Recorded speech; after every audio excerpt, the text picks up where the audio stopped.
Oh, sweet, sweet, sweet, sweet, sweet baby Jesus. The Jacksonville Jaguars. Surely 2018 was a disappointing season, especially talking about a team that in 2017 got into the playoffs, made it to the AFC Championship game, had a double digit lead in the fourth quarter in Foxborough, blah, blah, blah, blah, blah, blah, blah.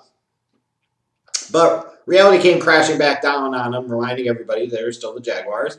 And once and for all, it was settled that Blake Bortles sucked, even though I thought that had long since been solved. But nonetheless, after having given Blake Bortles a bunch of money in a contract extension, the Jaguars moved on from him.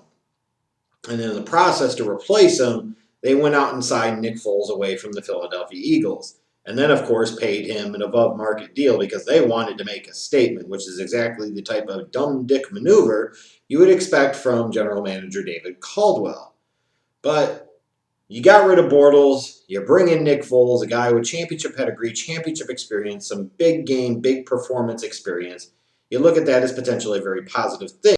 But then as you go into showing up in a Brinks truck, he's clearly wanting to get paid and trying to get himself out of jail. Hard to know if it was one Or probably a combination of both, but nonetheless, you look at it and I just didn't really see why everybody was so big on this Jags team because I wasn't seeing it. Like, I thought 2018 was more a reflection of their reality than 2017 was. Well, once the season got started, it is what it is. Nick Foles in that opening week against Kansas City breaks his collarbone. He's out a good portion of the season. So now you got to turn it over to a sixth round rookie from Washington State, Gardner Minshew, baby. Minshew Mania took off. It most certainly did, as did eventually Jalen Ramsey, where after a few weeks of drama, is he going to continue to play for this team? Is he going to want to stay here? Are they going to trade him? They ultimately did trade him and turned him into 2 future first round picks from the Los Angeles Rams. But even with all that buzzing about with this organization, the Jags were still sitting there with Minshew at the helm. They went into that London game against the Texans. It's a divisional game. In London, you're at 4-4. And at that point in time, at 4-4, if you go on and you beat the Texans, you're 5-4. You just got a division win. You got to feel good about your chances in the second half of the season. You've got to bye, and then you come back with 7 games left, and you say to yourself, okay, you've now beat the Texans. Even if Foles is healthy, you probably got to stick with Minshew at this point. But that didn't happen. They got blown out by the Texans, and Gardner Minshew picked a really bad time to have a really, really bad game in that blowout loss. So coming off of the bye, Nick Foles was healthy, back in the lineup, and not surprisingly to me at least, he came back in and he stunk it up. He stunk it up. You lose 4 more in a row after the bye, and at that point in time, the season is over. Your once elite defense is 28th against the run and 24th in total yards allowed. Yeah, you had Leonard Fournette had a little bit of a bounce back season, going over 1,000 yards on the ground. DJ Chark, last year's second round pick, had a nice season, over 1,000 yards receiving. But this is a combination of a variety of factors. The Jags kind of face planted there in the second half of the season. And when I look at this organization, I say, Minshew had one kind of bad game, yeah.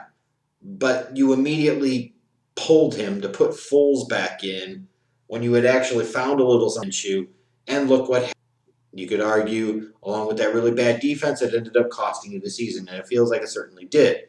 So heading into the season now, here I am thinking, okay, Tom Coughlin's been fired, in part I think because you look at all the grievances that are being filed by the players against the Jags and so forth.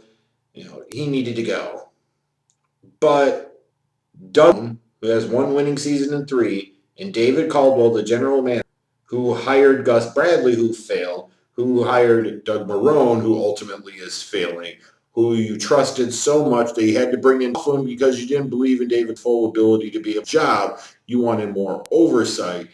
1 winning in 7 years, yet David Caldwell job, Doug Marrone still has a job. If you're a Jag, be pissed about this. I guess she's okay with losing. Or maybe Marrone and David Caldwell are raging all elite wrestling marks. I don't really know. Because there can't be any real good football justification made as these two guys are still there. You look at David Caldwell as the general manager specifically. Gus Bradley. Gus Bradley face planted in Jacksonville. Talk about David Caldwell in his first draft. 2 overall pick was Luke Jokel. He flamed out in Jacksonville. Come back, 2014, 3rd overall pick. You sit there and massively reach on the kid from Central Florida, Blake, which I said was a dumb maneuver at the time. Obviously, is proven to be dumb. So this guy screwed up at quarterback the first time, screwed his head coach the first time. To me, clearly screwed up with head coach the second time because Doug Marrone is garbage. But whatever. Then you go out and give Nick Foles a market contract saying that you want to make sure there's a statement that there's no question about who the starter is. Guess what, buddy? You paid him all that money, gave it away. He missed half the season and got questions about who the starter is. And if anything, you really shouldn't have any questions because Gardner Minshew heading into 2020. The guy screwed up a head coach twice.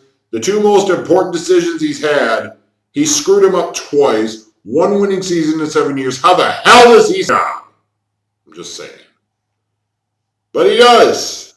So does Doug Marrone. So Jack, sorry, you're stuck with him again in 2020. But maybe you can get a bounce back type of season. I don't know, but it could happen. When you look at this team, you saw Josh Allen, their 7th overall pick from Kentucky, the edge rusher, 10.5 sacks. He's everything I thought he was going to be coming out, and then some. Defensive Rookie of the Year type of candidate. Jawan Taylor, the 2nd-round pick tackle from Florida, was a 1st-round talent who had some medical concerns, but he played in all 16 games. When you look at Oliver, he didn't do much in a couple of games. Well, Armstead, few looks as a change of pace back. And then Minshew, 18 games at the helm. He got 3,000 yards. He wasn't perfect, but you're also talking about a guy that was taken in the 6th round. So how do you expect? For where he was drafted, you were Minshew. Yeah, it's fun to talk about a little bit of Minshew mania, a little bit of Minshew. But now he strikes for the Jacksonville. They have basically no base the way it currently stands. A good thing about it is they have some guys they could potentially release to create some salary room. Marcel Darius at a $20 million. He's going to be gone, you would imagine. So $20 million off the books. DJ Hayden's $1 million. You're not really missing anything. Marquise Lee can never see, so his $500 million savings you get from releasing him seems like a logical thing to do. 3 guys right there, he's $30 million. What can you say? Is AJ Bouye some potentially cut? Because if he would save $11 million against the cap. So while they come off season with no case and a really contract for Nick Foles, they could still at least a little bit of cap room. Now that said, how much of a difference is that going to make?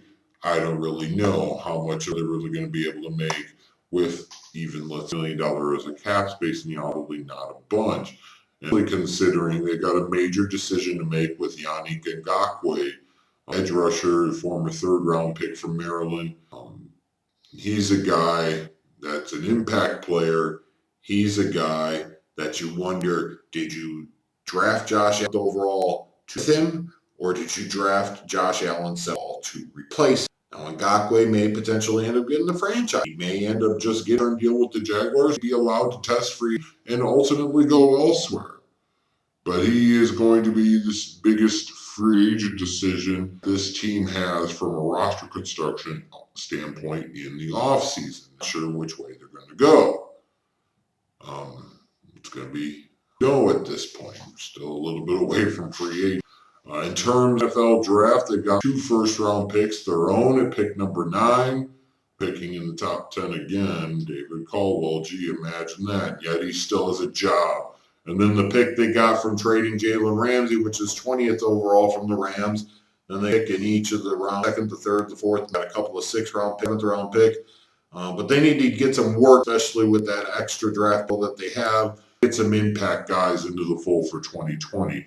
Otherwise, Shad Khan's going to be a real moron Because if you have another losing season, unless you are truly all saying that you crap about your team, you don't give a crap. Jacksonville Jaguars didn't actually winning games, then you gotta win. You gotta win now.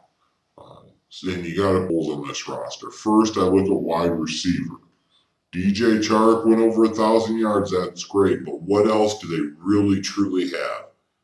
Whether it's going to be Gardner Minshew or whether it's going to be Nick Foles at the helm next year, you need better on the outside, and I would expect them to invest either first or round pick. Doesn't mean that first round pick is at number 9. Could be at could also potentially come in rounds 2 or 3. They need to address wide receiver. I think they need to address tight end. You did take Josh Oliver in the 3rd round last year, but again, he only played 4 games. You really don't have anybody that scares anybody defensively at tight end position. Then I turn to the defense. This defense has been really, really bad in 2019. They need help at corner, especially because they traded away Jalen Ray. I look at outside linebacker. You don't have Telvin Smith in the fold anymore. You need an impact player on the outside. And then I look at defensive tackle. Yeah, Taven Bryan, 4th-round pick. That's nice. But you could use some more depth and more pass rushing up the middle there on that Jaguars defense. Looking at this team right now, and granted to know how things are about this offseason, keep in mind, Jags fans, your team has 2 first-round picks. Doesn't the guy making the picks know what he's doing? Or you could say the guy in 2016 took Jalen Ramsey with the 5th overall pick and then came back around 2 and took Miles Jack. And that helped make the team a playoff team in 2016. That is absolutely. But he's had a lot of busts. He's had a lot of misses. Most certainly was not one of those things where he was best player on the board. He fell out really, really fast on him. He's needed something to shake it up a bit. Otherwise, unless Shad Khan just does not give a crap, which is always possible, this team is going to looking at a very, very season in 2020. It's a massive checked off season.